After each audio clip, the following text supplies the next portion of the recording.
So here it is, as I promised last week when we did a topic. So today's topic is going to be lack of masculinity in today's world and what people can do to improve it, at least for men, right? So that's the topic. So what really prompted me to do this? I think a couple of weeks back, I was watching a video in Tamil by Paari and the interviewer, where the interviewer was asking Paari's opinion on the Meghalaya murder case. And while explaining that, Paari goes on to say, talk about lack of masculinity, or talks about how men have not being men is actually a huge issue in the society, and that's one of the reasons you have all these, let's say, unsavory incidents also happening. And I actually thought it was quite relevant because it required a bit of nuanced thinking from him to tie a murder to this. I'm not saying this is the reason that the murder happened. That's a different reason. No, not connecting that, but I'm just saying that you need to think through of, if a man doesn't act like a man, then the repercussions are quite serious. That's what it is. The I could really resist myself from comparing it to some of the topics that you will generally see in the manosphere world, right? I mean, whether it's Patrick Bet David or Scott Galloway or Andrew Tate and the likes, or Rollo Tomasi's, and there's a lot of guys, and yeah, there's another guy in America who does it quite often. So the bunch of guys, sometimes red pilled and stuff, but in general, um, uh, there must be a reason why people talk about it, right? In the last 3 to 4 years, and obviously that has to do with real lack of, let's say, male role models in the society, or or the absence of men actually being like men, right? That's exactly what. And yeah, so let's see. I mean, mostly the topics are around real men, masculine men, and you see words like toxicism, physique, your career, status, not chasing women, being very disciplined, showing aggression, ambition.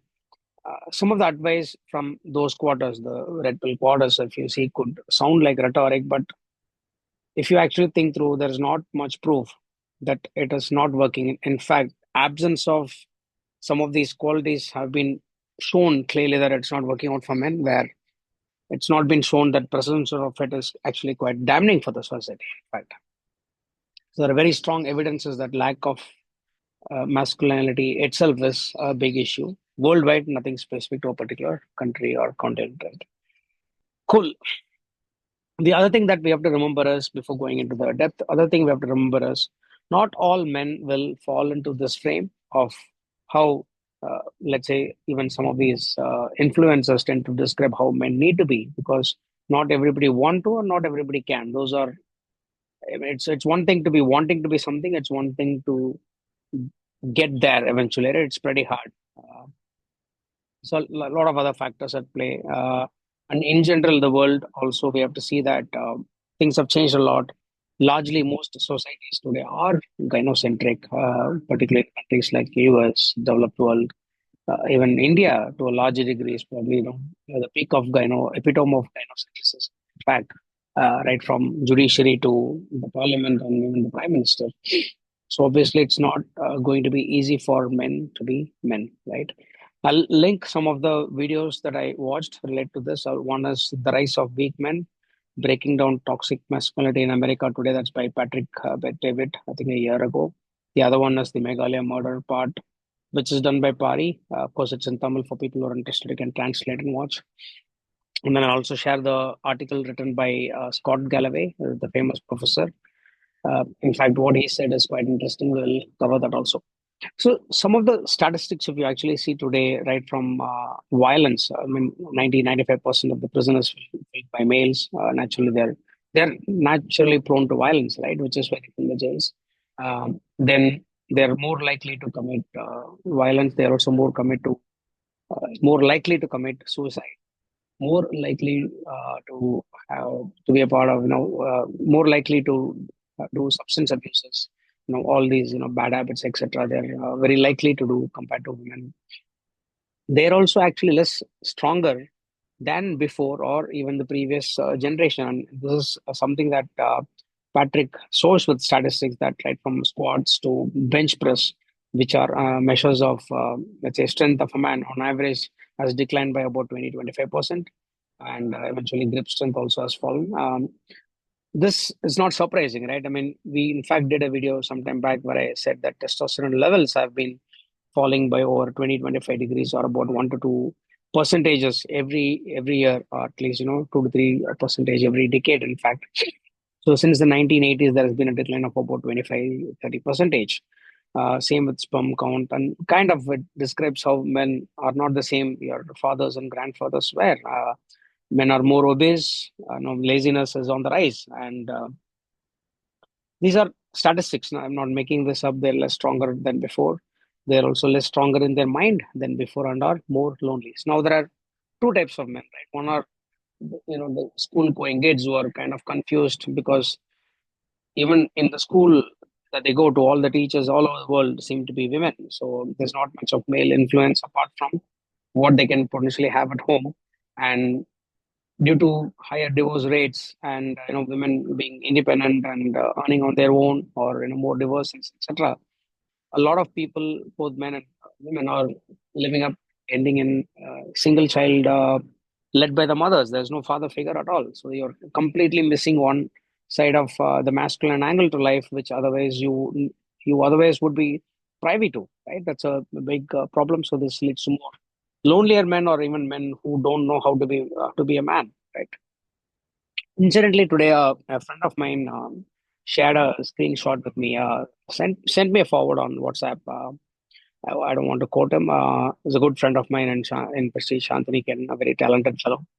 He sent me a nice Instagram video, which I'll probably link. But eventually, I'll just share the screen and probably show you what it was, and then we'll get back to the topic.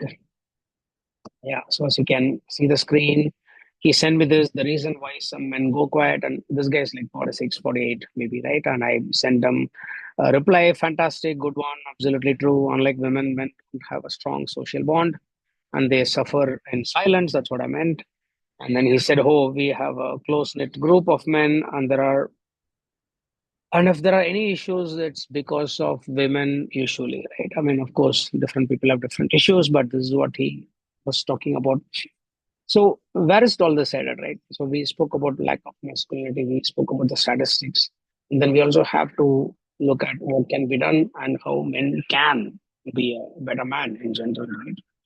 I mean, to the extent that you think is feasible for you, or to the extent that you really want to be, right? There's no, even though people might give you some kind of indication or a benchmark to achieve, it's up to you. I mean, rather than not trying at all. We spoke about lack of testosterone, lack of more obesity, sitting on the couch, browsing, and doing things that which are not considered very masculine, but that's what the world is. The other thing that we should look at is men are generally quite confused, and they are not sure if they need to behave like a man, and as a consequence of that, they end up either not expressing themselves, or even worse, they behave like women do, which is not good for you in the long run, because you're trying to be someone that you actually are not. How is that going to help you in the long run? The other thing is, a lot of men that we see are not quite assertive. Uh, Guys, assertiveness and confidence is not toxic, right? I mean, toxicity is different. A woman can be toxic the same way a man can be toxic, and there are varying percentages of men who are toxic in their own um, relative comfort or discomfort. But being very assertive or speaking your mind is not being toxic, and this is in fact a hallmark quality of a man. You have to be assertive. The other thing, when I speak about assertiveness and confidence, again, this is not something that you can fake, but it is generally built over time, and there are the certain things that you must do, which we'll get into, to build confidence over time. In general, if you look at the world around, the strong men are the ones who don't quite react. They are actually quite dangerous, but they have terrific control of their mind and their body. This takes a bit of practice, and I can even tell you, right? I used to be a very impish, short-tempered person for a very long time in my life. But in the last, I think, 3 years, particularly in the last couple of years, and more in recent times, I don't even remember when was the last time I lost my temper or I shouted at someone. Numerous instances at home with friends and with people, and there's something that you cannot fake it by thinking that I want to be calm, but it comes with a lot of practice and certain discipline that you have to be a part of. The, in fact, Scott goes on to say this. I'll actually give a couple of quotes that Scott and Jordan Peterson have said, which is quite relatable to the topic that we are addressing now. The most dangerous person in the world is a broke and alone young male. That's what Galloway says. What Jordan Peterson says, and he told this long ago, a harmless man is not a good man. A good man is a very, very dangerous man who has it under voluntary control, which means you strive to be a strong man and then you be a good man, right? You keep it under control, keep it uh, under control, and you only know the other person should know that you can pull it out, but you chose to keep it quiet. That's what it is. So we spoke about the children at home without a fatherly figure or a masculine figuring at home. That's one aspect of. The other one is the children who've gone to college and become adolescents and adults who are looking to seek a relationship in their life. And then we have men who are already in a relationship or married and then who are just living life like duds, right? These are the two other categories that typically we can come across. We explained why uh, a lack of a manly figure at home is detrimental to the child, because there is absolutely no discipline, nothing else. Come, a woman can only do so much. There are things that a man will teach and say that a woman obviously cannot. Um, it's very, particularly if it's very difficult to control a teen or an adolescent boy at home. If you're a woman, you need a manly force and a manly presence to be able to even contain that to a reasonable degree.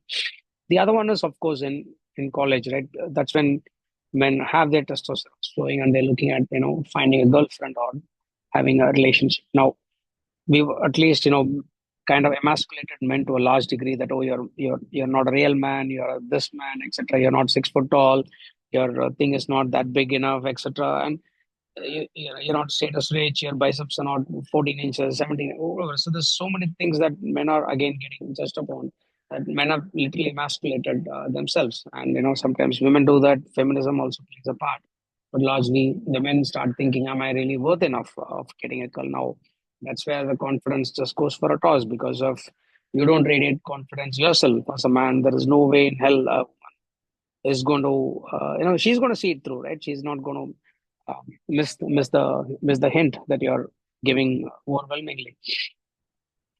You, in a relationship, even when you're finding, you have to try. It's okay if you fail, right? This is something that people should practice. Nobody taught me this when I was young, but I can tell you at this age that it's okay if you fail approaching women. You should approach, and you keep failing, that's fine. You will eventually learn what works. There's tons of materials online on how I think a man needs to be, but ultimately, if you don't practice it, you will never figure out, right? And then there's this third category of men who are married, right? 15 years, 10 years, 7 years, whatever, 40 years, and they are still not behaving like men. And I've seen many such relationships, and from my experience, I've seen those relationships doesn't work. It is not designed to work. If the male is not the dominant uh, partner in a relationship, it is not bound to succeed. And that's quite obvious, because it just fails the basic law of nature. A woman in general is hypergamous, which means she has to look up to you. And the minute she's being the male in the relationship, you can ask most women, they will tell you, if you know many of them. If you're not the dominant person in the relationship, that relationship doesn't work. She tends to take on the male responsibilities and role, and that's not great for you. Naturally, she will lose attraction for you. She will lose respect for you. You will not. It doesn't work, and it may lead into extramarital affairs, breakages, divorces, etc. Yeah, so these things, right? I mean, you can't be a people pleaser, of course, and definitely not the woman. You have to run the risk of offending people by speaking your mind. Now, the other thing that gently I've seen, even in a married relationship, is men being too scared of calling women out, right? It could be, let's say, the way she dresses or the way she talks or does something that you don't particularly like. I've often seen that women are very clean and strategic at calling it out very, very quickly, particularly to the man. It can be a husband or a boyfriend, but it's the men who just don't do it. They act like children. Yes, either they won't say it out, or if the woman says, they'll immediately say yes. Why is that? If you can't do it at your own house, how are you going to establish yourself as a reasonable man to be trusted with, or any leadership qualities? That's completely not coming out right. So that's something that I've seen doesn't work. Yeah. So I'll just get back into go into the recommendations that Scott gives, at least for men.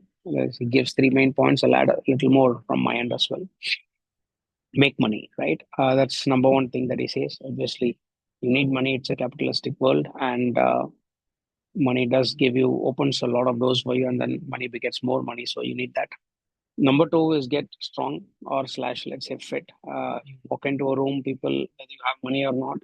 At least when you walk into a place, when people meet you, a strong fit person gets noticed immediately. It conveys a lot of qualities about you that otherwise is not seen in a normal person, right? Industrious, hardworking nature, discipline, everything, right? Good diet, sleep, etc. Third one is commit to meeting people.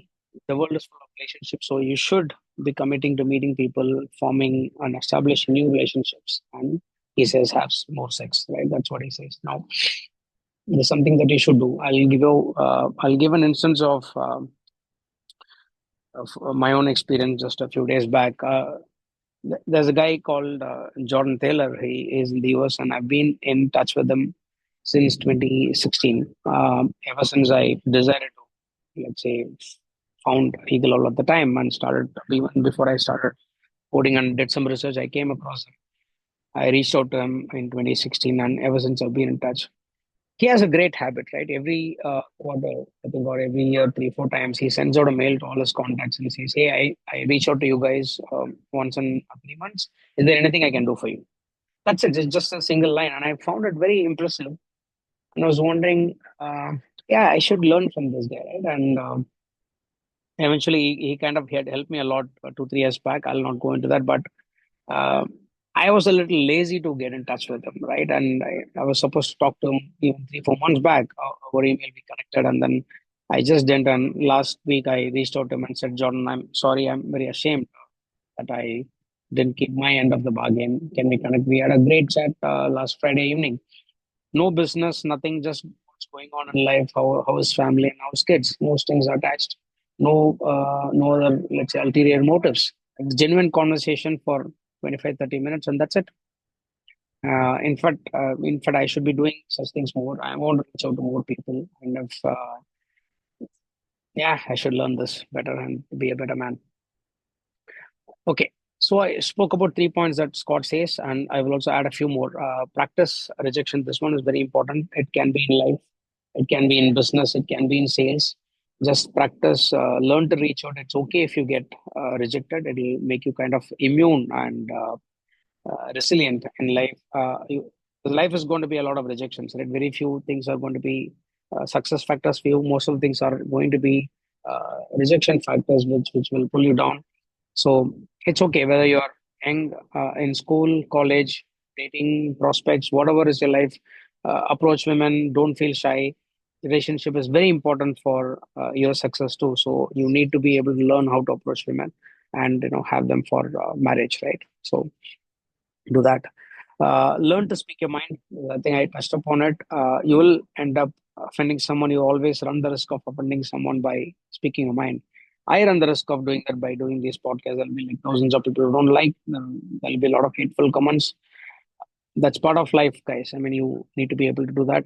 And even better is it could be someone at your work or relationships, or it could be business partnerships where someone is more mightier or powerful than you. But even in that spot, if you think something you need to call out, you should call out. At least that's what I practice at the cost of job or life. It can be anything, but I think that's very important that I feel good that I spoke my mind. And the thing here is, I'm not doing it just for the sake of doing it. I generally feel like saying the truth. That's important. You're just being assertive. You're just being talking what you have in your mind rather than just mulling over it. And ruminating for the next few weeks.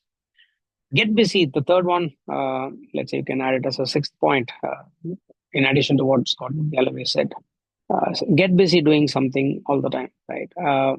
Pick some hobbies, guys. It can be hobbies, whatever you want. Meeting people, learning something new. Spend the time outdoors. Right? Can some activities that is something you need to pick up. I don't know. For example, look at this podcast that I'm doing. I've been doing it since last August. I think end of August I started, and very less number of subscribers. But that's not something that's deterring me at this point. Why? Because I am learning something new by preparing for this topic and by making mistakes while talking and then getting better in talking. It will hopefully help me facing thousands of people one day if I have to do that. And that fear is pretty much gone.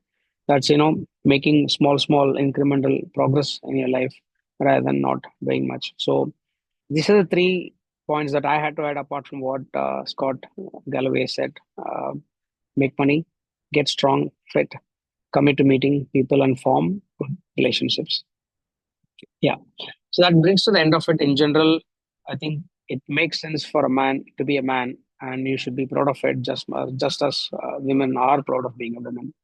You don't have to behave like a woman or not act like a man just because the world expects you to be different. In fact, the world is a much lesser, sadder place if a man doesn't behave like a man. Right? That is my opinion. I hope it makes sense. If it does, forward it to your friends, uh, to the men who are looking to get better and stronger. I'll see you next week with some other topic. Cheers.